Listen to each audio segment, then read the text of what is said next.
We're going to take a look at this bill from AOC and the Republicans. There's some GOP congressmen introducing a new cannabis bill. We'll take a look at that. Plus, Janet Yellen talks about how cannabis might help the IRS. I mean, it should be the IRS helping us, but this is politics. So Schumer also says that cannabis legalization is for entrepreneurs and not the big boys. So we're going to dive into a chart and ask the question, what is he worried about? Looking at some of these MSOs and big boys, as Schumer says, and everything else coming up. It's only entertainment. Welcome back to the Talking Hedge. I'm Josh Kincaid, capital markets analyst and host of your Cannabis Business Podcast.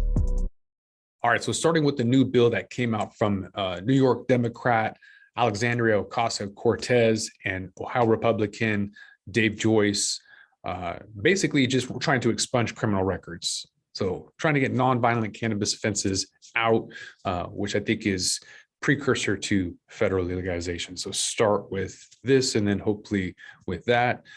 Basically, the State Expungement Opportunity Grant Program, or the HOPE Act, is what they're harnessing opportunities by pursuing expungement. And they love their acronyms in the military and government, but they're saying essentially that reforming cannabis law is not a partisan issue.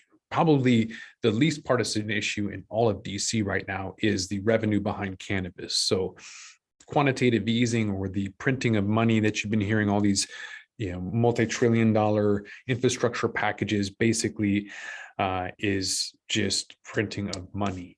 So housing, like I said, is not going up, but the purchasing power is going down. It's taking more money to buy the same goods and services. And so they're going to have to basically take in more revenue somehow in order to offset that, even though inflation is here to stay and probably central bank digital currencies coming as a result of the deterioration of the dollar. This is kind of that middle thing, or maybe they just want people to get high and not worry about what I'm saying at all.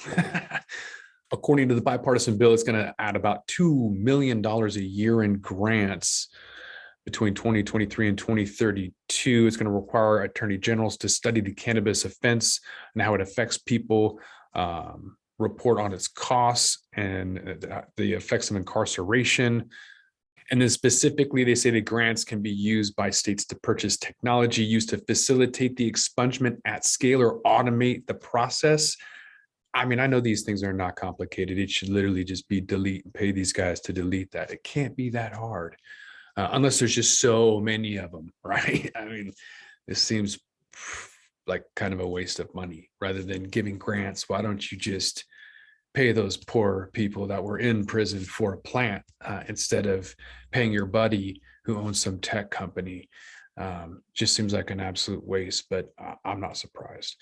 So moving on to Janet Yellen, the ex-Treasury Secretary, who said, hey, cannabis companies banking their billions, that would help the IRS. Like, that point of view is hilarious. IRS should be helping us because we pay them. They are government. They should be helping us. So a little ridiculous that they're trying to figure out like how we can help them, right? They're the ones who are creating the roadblocks. Our cash obviously would help facilitate them, but IRS is now wanted to go after people for as low as $600 infractions, meaning like if you didn't pay your nanny or something, and then they said, okay, well, 600 is too low. How about 10,000? I thought the whole point was for the IRS to go after rich people, but nope. Nancy Pelosi is making too much money doing insider trading for that to happen.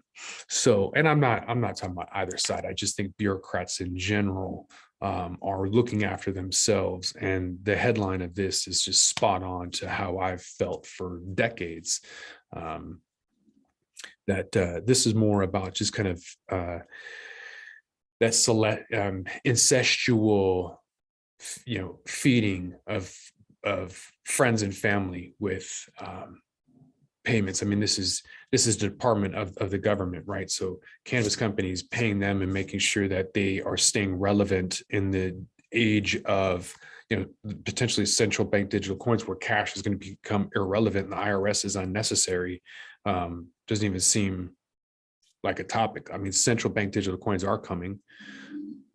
But in the meantime, the American Banker Association said that they wanted to get some Senate leadership to allow legitimate cannabis businesses access to banking services, and that cannabis banking reform is part of this New Year's National Defense Authorization Act, NDAA, coming from it from all angles. All these people are interested in it now because there's no pushback. I think either side can talk about the Safe Banking Act and how it's helping, get prisoners out and this and that. No one's really complaining about it. The whole, defund the police maybe has desensitized the idea of getting quote unquote criminals out of prison.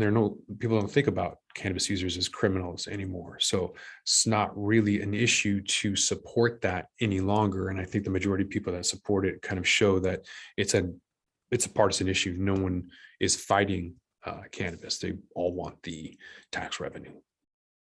But U.S. Majority Senator Leader Chuck Schumer wants to keep this entrepreneurial and keep the big boys out of it. I will believe that when I see it. So Schumer emphasized that his own proposal, called the Cannabis Administration Opportunities Act, is intended to ensure that smaller businesses and businesses of color have access to financial services, and that revenue from federal cannabis taxes being reinvested to disadvantaged communities. So it looks like they're all trying to kind of get on this SRI theme, this social responsible theme behind cannabis, when really this is all about taxes. I don't think Schumer cares about people that have been negatively impacted. I really don't. I think this is all about money, and however he can position himself to benefit from that. I guarantee you he's going to be on some board somewhere, because New York, if you remember the stop and frisk, if he really cared about this, like if it was ideological, if it was part of his moral fiber, he would have done something about that stop and frisk a long time ago. I don't know, call me cynical. I think this is about cash. So who exactly is Chuck Schumer talking about when he says like big boys or whatever?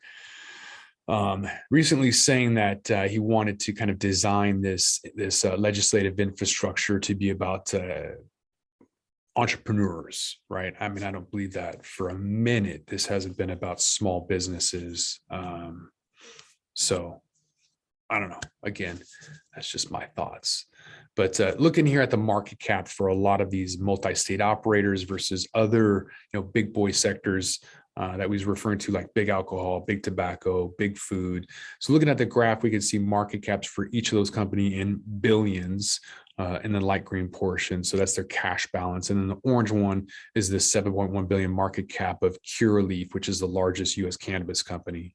So showing the relatively small and the largest cannabis companies, the scale difference between alcohol, food, tobacco companies and those MSOs, Annheuser-Bush InBev, for example, you can look at Altria. Each one has 10 times more market cap than the largest USO of Curaleaf, and is nearly enough cash to write a check for Curaleaf and buy them outright, and could probably finance the $25 billion purchase of the top 5 competitors as well. So Schumer's goal of keeping big companies from dominating the cannabis business represents either naivete or political posturing. The industry is capital intensive. It's only going to become more so as it grows to a national scale. The industry is inevitably going to be swept up in a wave of consolidation post-legalization, and the economics are too powerful to deny that. I've been saying on this on the podcast for 4 years now. Looking at that consolidation future of the industry raises an interesting question about cannabis brands. Will somebody care about these brands when they look and add cannabis to like Nabisco, for example? Maybe, maybe not. But a lot of those brands only want the ingredient. They want water, water soluble or powder, flavorless, whatever they want. It's going to be just an ingredient, right? So there's going to be some well-established brands that are going to thrive, and some, most are going to just crumble. So how many post-legalization consumption brands are going to be around? Probably not a lot, but you have to stay tuned to find out. With that, we're going to roll this one up. I'm Josh Kincaid. This is The Talking Hedge. Don't forget to like, share, and subscribe, or don't, and I'm out. Don't forget to smash that like button on your way out and check out these other videos that we've got.